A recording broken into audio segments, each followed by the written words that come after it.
The crisp autumn air nipped at my face as I hurried across the Richmond campus, clutching my lecture notes to my chest.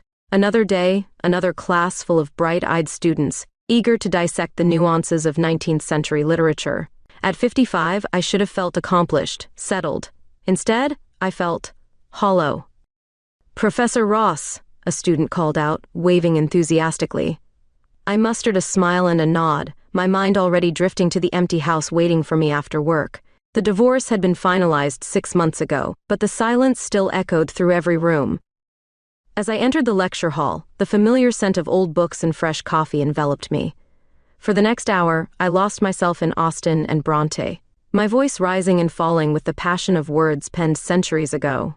It was in these moments, surrounded by literature and eager minds, that I felt most alive. But as the students filed out, chattering about weekend plans and upcoming papers, that familiar ache settled in my chest. I gathered my things slowly, dreading the long evening ahead. On a whim, I decided to take a detour on my way home. The local animal shelter had been advertising for volunteers, and God knows I had the time to spare. As I pulled into the parking lot, a gentle rain began to fall, matching my melancholy mood. The shelter was a cacophony of barks and meows, punctuated by the occasional squawk of a rescued bird. A harried-looking volunteer greeted me, relief evident in her eyes at the sight of potential help. "First time?" she asked, already reaching for a volunteer form. I nodded, filling out the paperwork with quick, precise strokes. As I handed it back, movement in the corner of my eye caught my attention. A young woman was crouched in front of a cage, speaking softly to its occupant. Her blonde hair fell in gentle waves around her face, and even from this distance, I could see the warmth in her green eyes. Something stirred within me, a feeling I hadn't experienced in years. I quickly looked away, chastising myself for the inappropriate thoughts. "Right this way, Professor Ross," the volunteer said, leading me towards the cat section. "We've got a new arrival that could use some TLC." As we approached the cages, I saw the blonde woman again. She looked up, our eyes meeting for a brief, electric moment.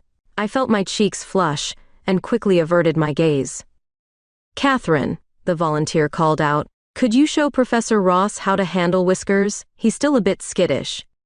The blonde Catherine smiled and nodded, rising gracefully to her feet. As she approached, I caught a whiff of her perfume, something light and floral that made my head spin. "Of course," she said, her voice low and melodious. "It's nice to meet you, Professor Ross. I'm Catherine Morgan." She extended her hand, and as I took it, I felt a jolt of something. Our eyes met again, and for a moment the world seemed to fall away. "Diana," I managed to say, my voice barely above a whisper. "Please call me Diana." Catherine's smile widened, and I found myself mirroring it. As she began to explain the proper way to approach the nervous cat, I found myself hanging on her every word, captivated by the gentle lilt of her voice and the way her eyes crinkled when she laughed. We worked side by side for the next hour, tending to the various cats in need of care. Our hands brushed occasionally as we reached for supplies, each touch sending a shiver down my spine. I tried to convince myself it was nothing, just a fleeting attraction, but deep down, I knew better. As the shelter began to close for the evening, Catherine and I found ourselves lingering, neither quite ready to say goodbye. "Will you be back next week?" she asked, a hint of hope in her voice. I nodded, surprised by how eager I was at the prospect. "Same time, same place?" Catherine's smile was radiant. "I'll be here." As I drove home that evening, the rain had stopped, and a warm glow seemed to suffuse the world around me. For the first time in months, I felt a flicker of excitement for what the future might hold.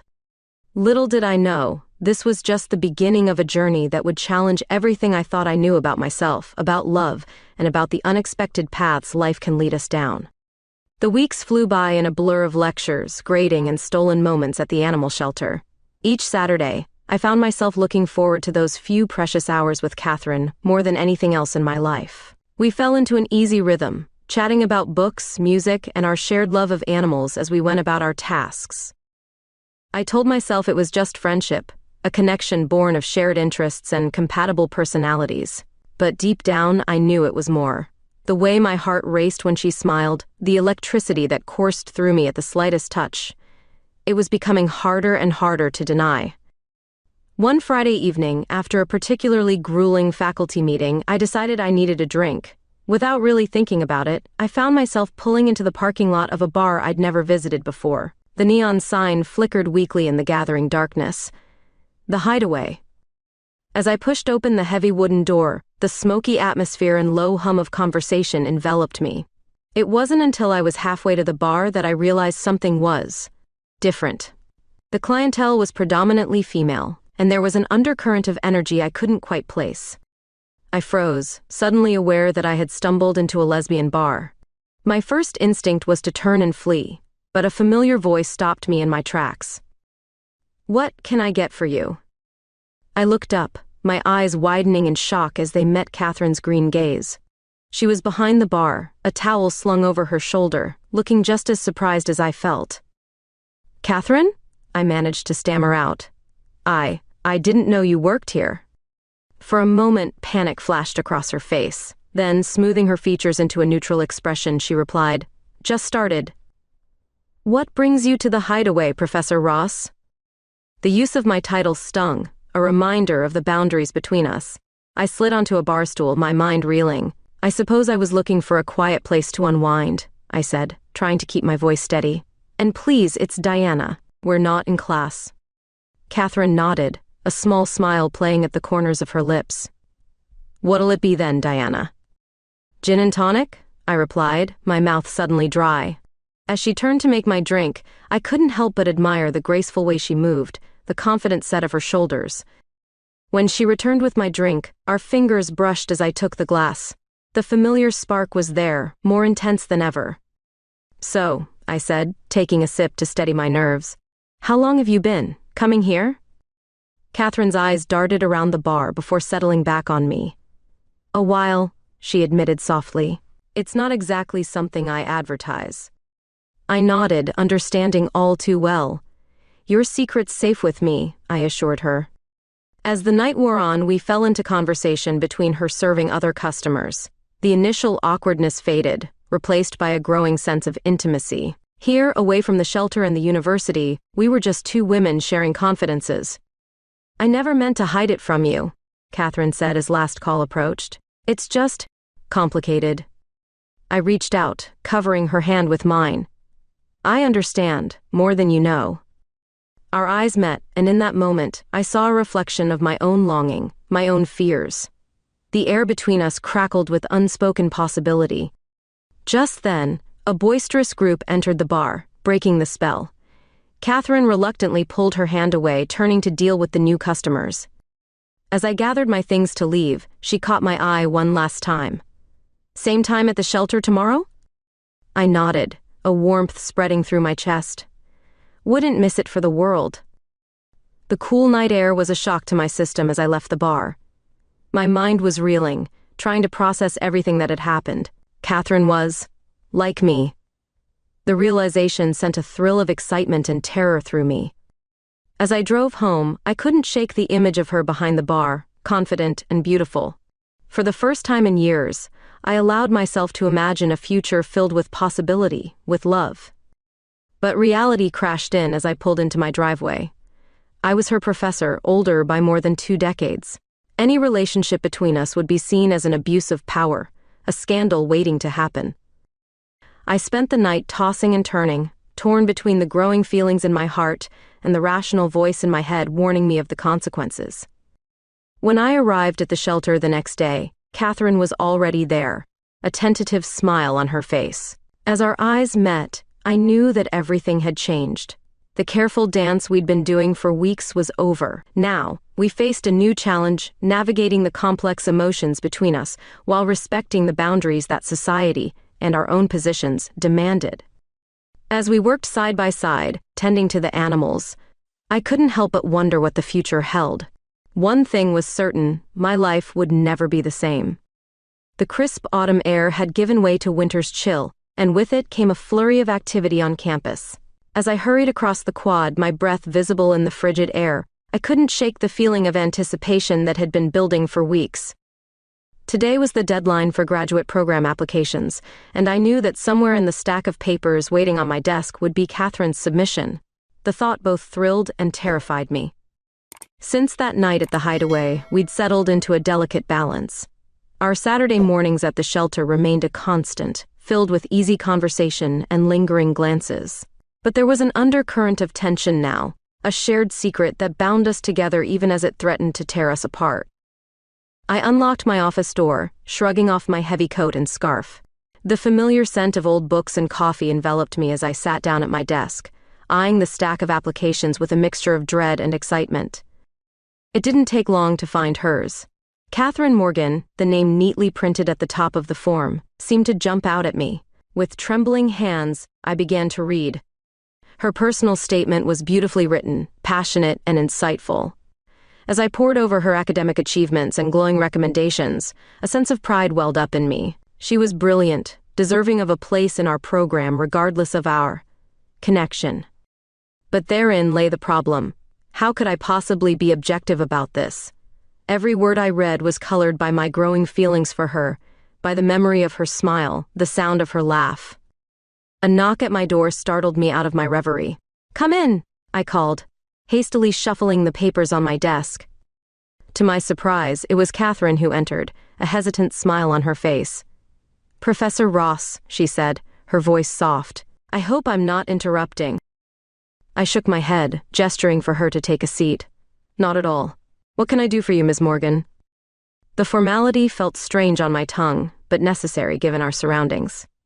Catherine sat down, her green eyes meeting mine with an intensity that made my heart race. "I wanted to talk to you about my application," she began. "I know it's unconventional, but I felt I should explain in person why this program means so much to me." As she spoke, her passion for literature, for learning, shone through. I found myself captivated, not just by her words, but by the way her eyes lit up, the graceful movements of her hands as she explained her research interests. "You have a unique perspective," I said when she finished, my voice husky with emotion. "Your application is very strong, Catherine." She smiled, a faint blush coloring her cheeks. "Thank you, Diana. That means a lot coming from you." The use of my first name sent a shiver down my spine. We were treading dangerous ground, the lines between professor and student, between friends and something more, blurring with each passing moment. Just then, a group of students passed by my open door, their laughter echoing in the hallway. It was a stark reminder of where we were, of the precarious position we found ourselves in. Catherine seemed to sense the shift in mood. She stood, smoothing down her skirt. "I should go. Thank you for your time, Professor." I nodded, not trusting myself to speak. As she turned to leave, our eyes met once more. The longing I saw reflected there matched my own, and it took every ounce of willpower I possessed not to reach out to her. The door closed behind her with a soft click, leaving me alone with my tumultuous thoughts. I knew I should recuse myself from the application process, cite a conflict of interest. But the thought of not being involved in this crucial decision in Catherine's life was unbearable. The next few weeks were a blur of committee meetings and heated debates. I fought for Catherine's application as hard as I dared without raising suspicion, emphasizing her academic merits and unique perspective. It was after one such meeting, as I was hurrying down an empty corridor, that I quite literally ran into Catherine.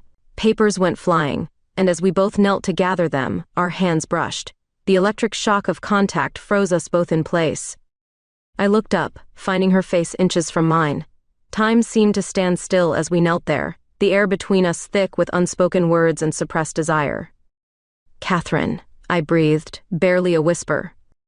She leaned in, her lips brushing against mine in the softest of kisses. For a moment, the world fell away. There was only her warmth, her scent, the impossible softness of her lips. Then reality came crashing back. I pulled away abruptly, my heart pounding. "We can't," I said, my voice breaking. "You know we can't." Pain flashed across Catherine's face, quickly replaced by determination. "Why not?" she challenged. "I'm not your student yet.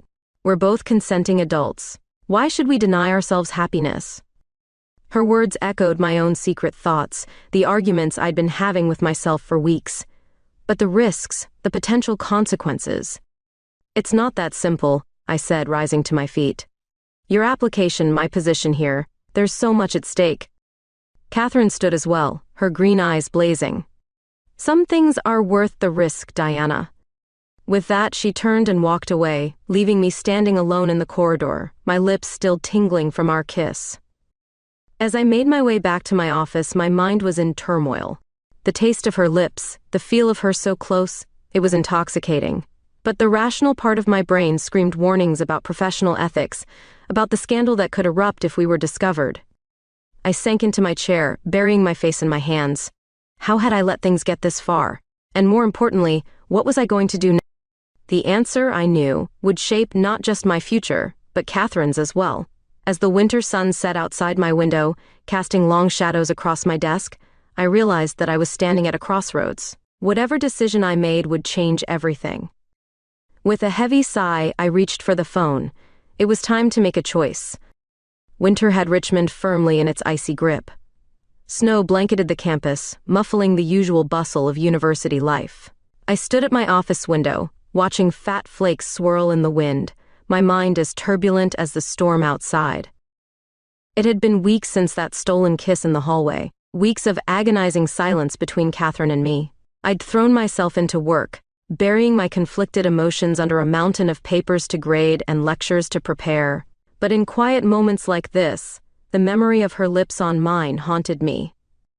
A soft knock at my door startled me from my reverie. "Come in," I called, turning from the window.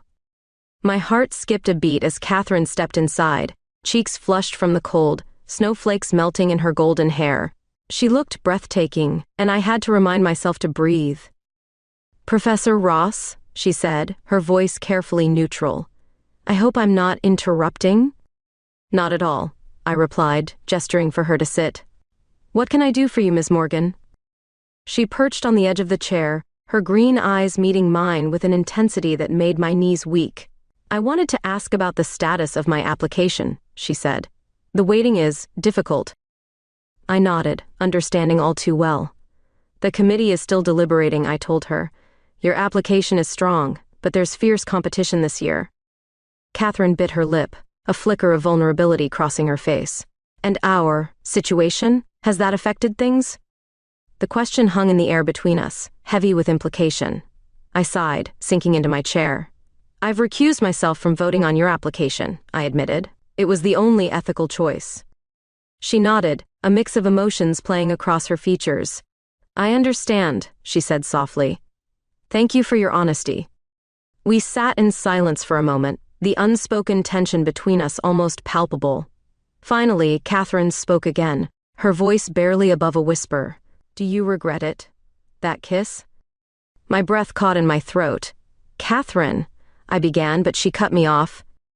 "Because I don't," she said fiercely. "I know it's complicated. I know there are 1,000 reasons why we shouldn't. But I can't stop thinking about you, Diana." The use of my first name sent a shiver down my spine. I opened my mouth to respond, but before I could, a commotion in the hallway interrupted us. We both rushed to the door, opening it to find a crowd gathered around the bulletin board. Posted there was a notice. "Due to severe weather conditions, all classes and activities are canceled for the remainder of the day. Students are advised to return to their residences immediately." As if on cue, the lights flickered ominously. Catherine and I exchanged a glance, the earlier tension momentarily forgotten in the face of this new development. "I should get going," Catherine said, but there was a hesitation in her voice. I nodded, trying to ignore the part of me that wanted to ask her to stay. "Be careful out there," I said instead. As she turned to leave, a thought struck me. "Wait," I called after her. "The animal shelter. Someone needs to check on the animals." Catherine's eyes widened in realization. "You're right. I'll head there now." "I'll come with you," I said, grabbing my coat. "It's not safe to be out alone in this weather." The drive to the shelter was treacherous, the roads slick with ice and visibility poor. By the time we arrived, the storm had intensified into a full-blown blizzard. Inside, the animals were restless, sensing the disturbance in the air. We worked quickly, checking food and water, securing cages, and offering reassuring words to the more anxious creatures. As I was checking on a particularly nervous cat, I felt Catherine's presence behind me. I turned to find her standing close, snowflakes melting in her hair, her cheeks flushed from the cold and exertion. "Diana," she said softly, reaching out to brush a strand of hair from my face. The touch sent electricity coursing through me. Before I could respond, a loud crash of thunder shook the building, causing the lights to flicker and then go out completely. In the sudden darkness, I felt Catherine's hand find mine, our fingers intertwining instinctively. "It's okay," I murmured, giving her hand a reassuring squeeze. "There should be emergency lights and a generator." Sure enough, a moment later, dim emergency lighting flickered on. But as we made our way to the office to check on the generator, it became clear that we had a problem. "It's not starting," Catherine said, frustration evident in her voice as she fiddled with the controls. "And the phone lines are dead." I peered out the window, seeing nothing but a wall of white. "We're trapped," I realized aloud, "at least until the storm passes." Catherine's eyes met mine in the dim light, a mix of fear and something else, excitement, perhaps, visible in their depths. "What do we do now?" she asked. I took a deep breath, trying to calm my racing heart. "We make the best of it," I said. "There are emergency supplies here. We'll be okay." As we set about gathering blankets and non-perishable food, I couldn't shake the awareness of Catherine's presence, of the way the dim light caught the gold in her hair, the curve of her cheek. We settled in the small break room, huddled together for warmth, the howling wind outside a constant reminder of our isolation. Catherine's body was pressed against mine, and I could feel the rapid beat of her heart. "Diana," she whispered, her breath warm against my ear. "I'm scared." I turned to face her, our noses almost touching. "It's going to be all right," I assured her, my hand coming up to cup her cheek almost of its own accord. For a moment, we simply stared at each other, the air between us charged with unspoken emotions. Then, slowly, inevitably, our lips met.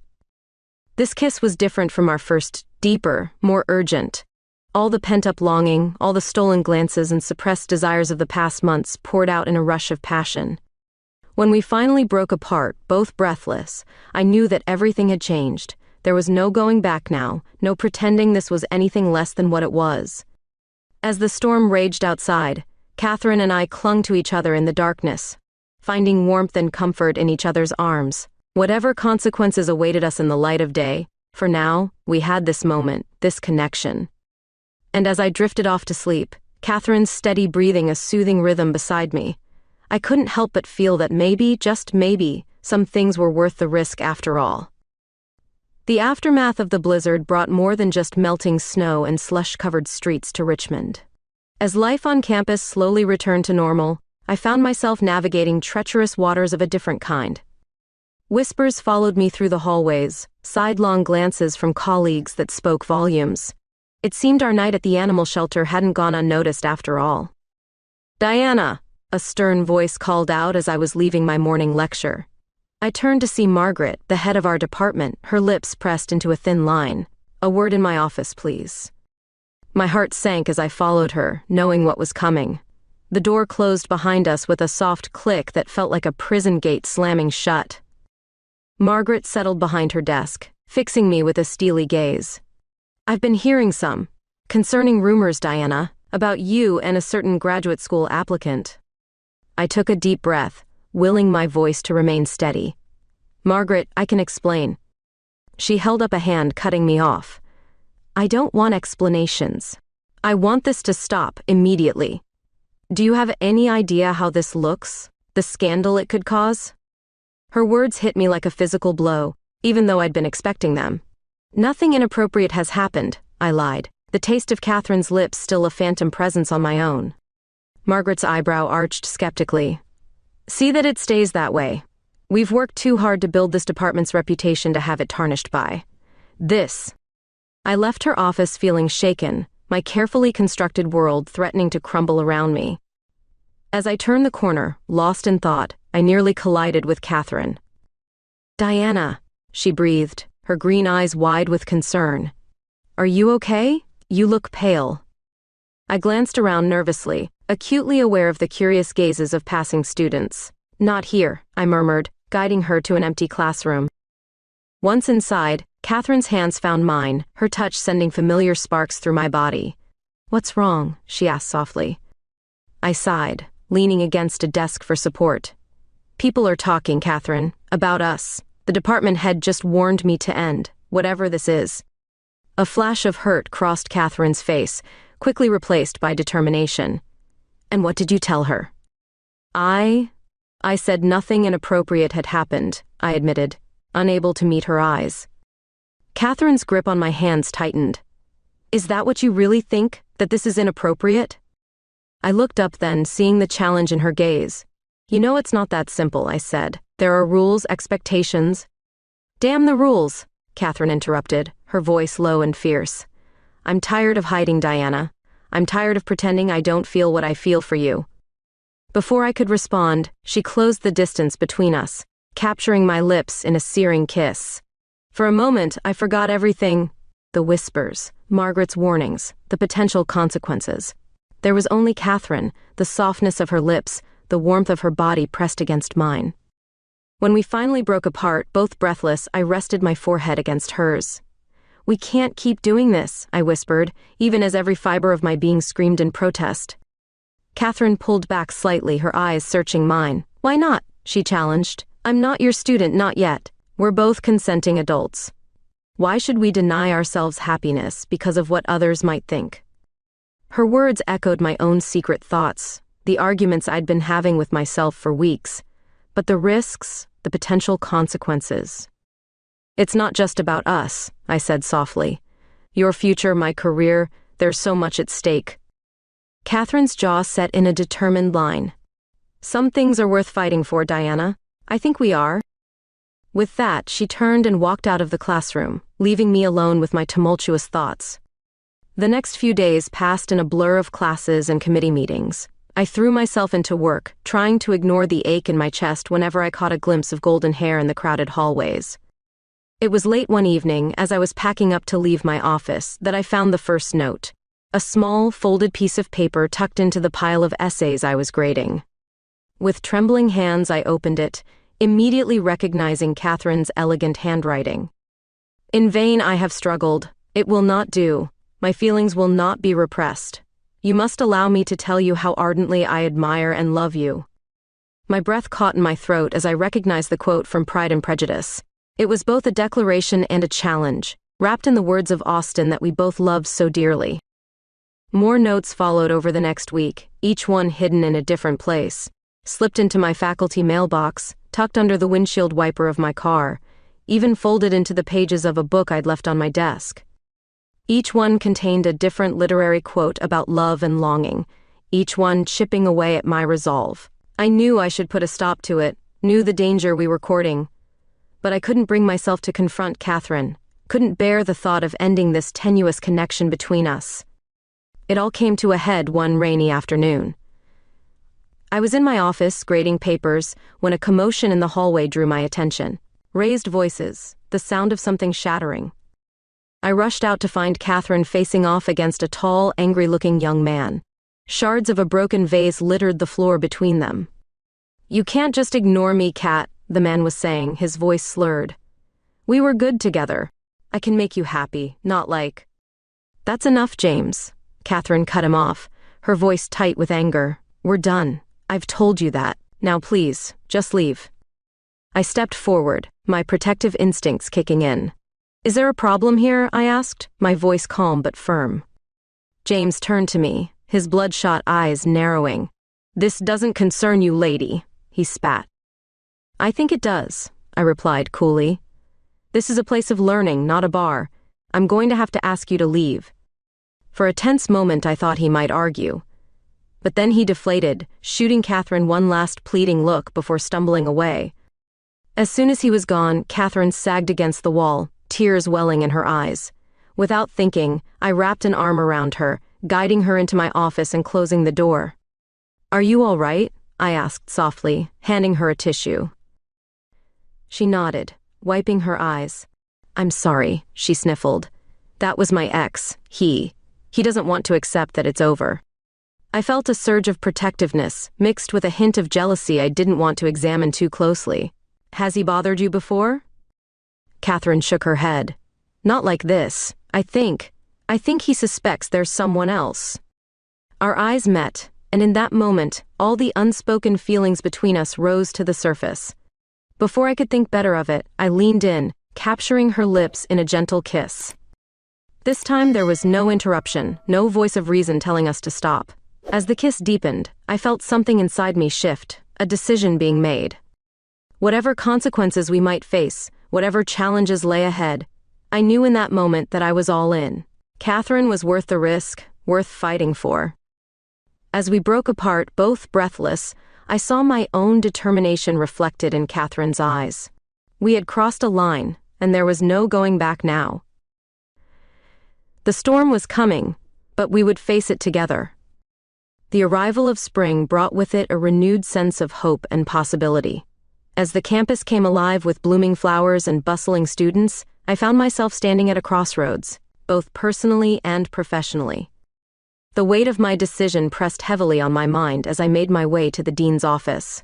Each step felt like a countdown, ticking away the seconds until I would irrevocably alter the course of my life. "Come in, Diana," Dean Thompson called as I knocked on his door, his kindly face creased with concern as I settled into the chair across from him. "What can I do for you today?" I took a deep breath, steeling myself. "I've been considering early retirement," I said, the words tumbling out before I could second-guess myself. The dean's eyebrows shot up in surprise. "Retirement? But Diana, you're at the peak of your career. Your work is respected worldwide. Are you sure about this?" For a moment, doubt crept in. Was I really willing to give up everything I'd worked for? But then I thought of Catherine, of the future we could have together if I were no longer bound by the constraints of academia. "I'm sure," I said, my voice steady. "I've given it a lot of thought. It's time for me to explore other opportunities." Dean Thompson leaned back in his chair, studying me intently. "Is this decision related to the rumors I've been hearing?" I felt a flush creep up my neck but met his gaze squarely. "My personal life is my own, Dean, but yes, I won't deny that it's a factor in my decision." He nodded slowly. "I see. Well, I can't say I'm not disappointed to lose you, Diana, but I respect your decision. Let's discuss the details of your transition." As I left his office an hour later, a mix of emotions swirled within me. Sadness at leaving behind the career I'd built, excitement for the future ahead, and a touch of fear at the unknown. I was so lost in thought that I almost missed Catherine waiting for me outside the English department. Her face lit up as she saw me, but quickly turned to concern as she took in my expression. "Diana? What's wrong?" she asked, her voice low. I glanced around, acutely aware of the curious looks from passing students and faculty. "Not here," I murmured. "Meet me at my place in an hour?" She nodded, understanding in her eyes. As she walked away, I couldn't help but marvel at how much had changed in just a few short months. Back at my apartment, I paced nervously, rehearsing what I would say to Catherine. When the doorbell finally rang, my heart leapt into my throat. Catherine looked radiant as she stepped inside, her golden hair catching the late afternoon sunlight. "Diana," she breathed, reaching for me.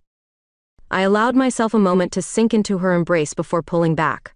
"We need to talk," I said, leading her to the couch.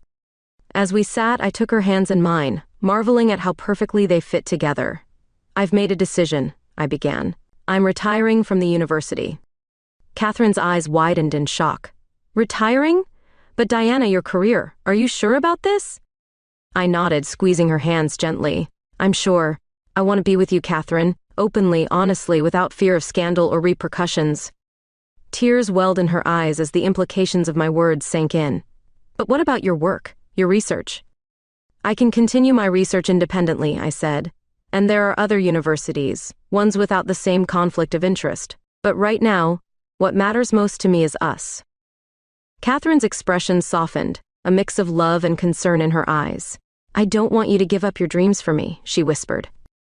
I cupped her face gently, brushing away a stray tear with my thumb. "You are my dream now," I said softly. "Everything else is just details." She leaned in then, capturing my lips in a kiss that spoke volumes. As we broke apart, both breathless, I felt a sense of rightness settle over me. This was where I belonged. "I have news too," Catherine said, a hint of nervousness in her voice. "I've been accepted to several graduate programs." My heart swelled with pride, even as a flicker of uncertainty passed through me. That's wonderful, Catherine. You deserve it. She bit her lip, hesitating. The thing is, one of the offers is from a university on the West Coast. It's an amazing opportunity, but it would mean leaving Richmond. I finished for her. Catherine nodded, her eyes searching mine. I don't know what to do. I want to be with you, but I also don't want to pass up this chance. I took a deep breath, pushing down the selfish part of me that wanted to beg her to stay. You should go, I said, surprised by the steadiness in my voice. This is your future, Catherine. I won't hold you back. But what about us? She asked, her voice small. I smiled, bringing her hand to my lips. We'll figure it out. I'm not tied to Richmond anymore. Maybe I could come with you? Catherine's eyes lit up at the suggestion. You'd do that? Leave everything behind? For you? In a heartbeat, I replied, meaning every word. As the reality of our decision sank in, we fell into a comfortable silence, wrapped in each other's arms. The future stretched out before us, full of uncertainty but also brimming with possibility. Later that evening, as the sun dipped below the horizon, painting the sky in brilliant hues of orange and pink, Catherine and I found ourselves tangled together in my bed. The weight of our decisions, the enormity of the changes ahead, seemed to heighten every sensation. Our lovemaking was slow, tender, each touch a promise, each kiss a declaration. As we moved together, I marveled at the softness of her skin, the curve of her hip beneath my palm, the way her breath hitched as I trailed kisses down her neck. In the aftermath, as we lay entwined, sweat cooling on our skin, I felt a sense of peace settle over me. Whatever challenges lay ahead, we would face them together. I love you, I whispered into the quiet of the room, the words feeling both monumental and utterly natural. Catherine's arms tightened around me, her lips brushing my temple. I love you too, she murmured. Always. As sleep began to claim us, I found myself looking forward to the future for the first time in years. With Catherine by my side, I was ready to embrace whatever adventures lay ahead.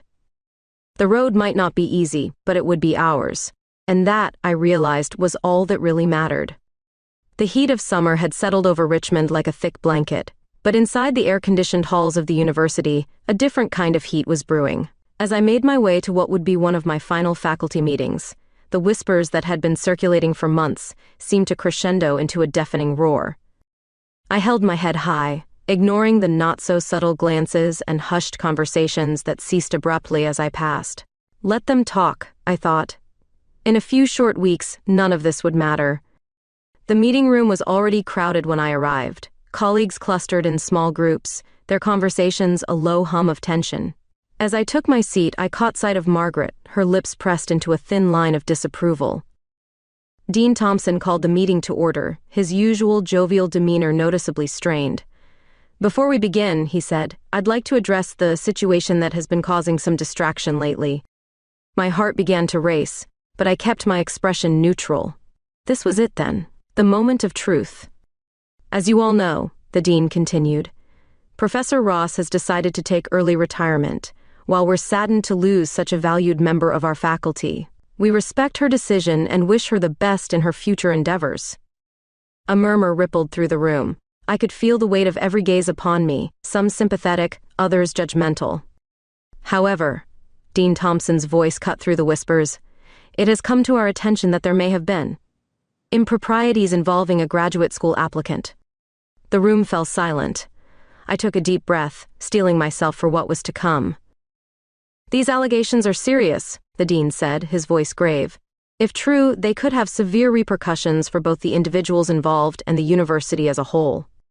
I stood then, my chair scraping loudly in the hushed room. If I may, Dean Thompson, I said, my voice steady despite the tremor in my hands, I'd like to address these allegations directly. The dean nodded, gesturing for me to continue. I looked around the room, meeting the eyes of colleagues I'd worked alongside for years. Yes, I have formed a relationship with Catherine Morgan, I said, my voice clear and unwavering. And yes, she was an applicant to our graduate program. But I want to make it absolutely clear that nothing inappropriate occurred while she was under consideration for admission. A ripple of murmurs swept through the room. I pressed on, determined to have my say. I recused myself from all decisions regarding her application. Our relationship began after that process was complete. I've chosen to retire not out of guilt or shame, but because I believe in living authentically and pursuing happiness. I paused, letting my words sink in. I understand that some of you may disapprove and you have every right to your opinions, but I stand by my choices and my integrity as an educator and a human being. As I finished speaking, the room erupted into a cacophony of voices. Some colleagues defended me, others expressed their disappointment. Through it all, I remained standing, my head held high. Suddenly, the door burst open, and Catherine strode in, her green eyes blazing with determination. A hush fell over the room as all eyes turned to her. "I'm sorry for interrupting," she said, her voice steady despite the tension in the air. "But I couldn't stand by and let Diana face this alone." She moved to stand beside me, her hand finding mine in a gesture of solidarity. The simple touch gave me strength, and I squeezed her fingers gratefully. "I want to make it clear," Catherine continued, addressing the stunned faculty, "that Diana has acted with nothing but integrity throughout this entire process. Our relationship began after I had been accepted to multiple programs, including ones at other universities. We chose to pursue our feelings as consenting adults, fully aware of the potential consequences." Her words hung in the air, challenging anyone to dispute them. I marveled at her courage, her unwavering support in the face of such scrutiny. Dean Thompson cleared his throat, breaking the tense silence. "Ms. Morgan, while I appreciate your passion, this is a closed faculty meeting. I'm afraid I must ask you to leave." Catherine nodded, but before turning to go, she faced me once more. In front of the entire faculty, she leaned in and kissed me softly on the cheek. "I'll be waiting outside," she murmured. As she left, the room once again erupted into chaos. Voices rose in argument, accusations flew back and forth. Through it all, I remained calm, answering questions as honestly as I could, without compromising Catherine's privacy or our dignity. Hours later, as the sun began to set, painting the sky in deep oranges and purples, I finally emerged from the building. Catherine was there, just as she promised, her face a mixture of concern and hope. "How did it go?" she asked softly as I approached. I sighed, feeling the weight of the day's events settle on my shoulders. "It was intense," I admitted, "but I think we got through to some of them.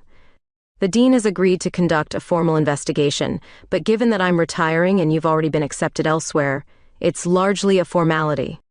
Catherine nodded, relief evident in her eyes. "So it's over?" I pulled her close, not caring who might see. "Almost," I said. "There will be talk, of course, rumors, but we've faced the worst of it head on." As we walked hand in hand across the campus, the weight of secrecy finally lifted from my shoulders. Whatever challenges lay ahead, we would face them together, out in the open. That evening, as Catherine and I sat on my small balcony, watching the stars emerge in the darkening sky, I felt a sense of peace settle over me. The road ahead might be uncertain, but for the first time in years, I was excited about the future. "What are you thinking?" Catherine asked, her head resting on my shoulder. I smiled, pressing a kiss to her temple. "I'm thinking about new beginnings," I said softly, "about the life we're going to build together." She lifted her head, her green eyes shining in the dim light. "I love you, Diana," she whispered. "No matter what happens, no matter where we end up, that will never change." As our lips met in a tender kiss, I knew with absolute certainty that I had made the right choice. The road ahead might be challenging, but with Catherine by my side, I was ready to face whatever came our way. The stars twinkled above us, silent witnesses to the start of our new chapter. As we held each other close, I silently thanked whatever twist of fate had brought us together. The future was ours to write, and I couldn't wait to see where our story would take us next. The crisp, autumn air nipped at my cheeks as I stood in front of the small brick building, my heart pounding with a mixture of excitement and nerves. A year had passed since that tumultuous summer, a year of change, growth, and unexpected twists. "Ready?" Catherine asked, squeezing my hand gently.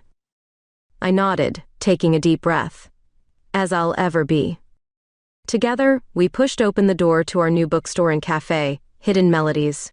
The bell chimed softly, welcoming us into the space we'd poured our hearts and savings into over the past few months. The scent of fresh paint mingled with the aroma of newly delivered books and freshly ground coffee beans. Shelves lined the walls, waiting to be filled with carefully curated titles. In the corner, a small stage stood ready for poetry readings and author events. As we moved through the space, making final preparations for our grand opening, I couldn't help but marvel at the journey that had brought us here. After the dust settled from the university scandal, Catherine and I had indeed moved to the West Coast for her graduate studies. But life, as it often does, had other plans for us. "Remember the day we got the call about your aunt's estate?" Catherine mused, as if reading my thoughts. I chuckled, shaking my head. How could I forget? It changed everything.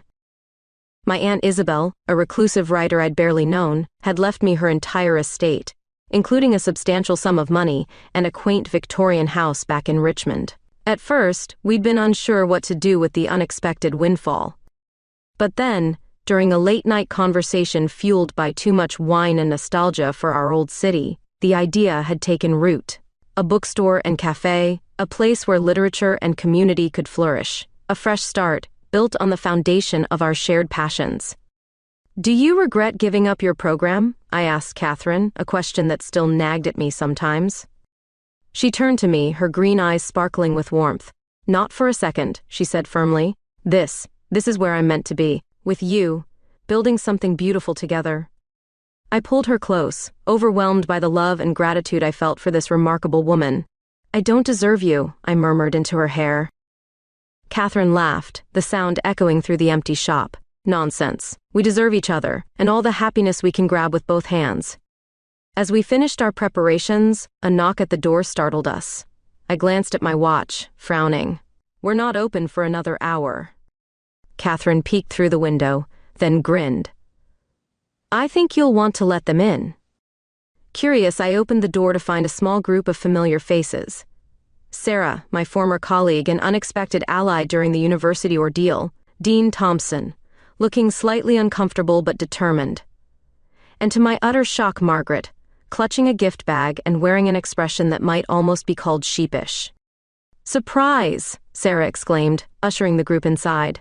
"We couldn't miss your big day." I stood frozen for a moment, overwhelmed by the gesture. Catherine's hand on my back steadied me, and I found my voice. "This is unexpected.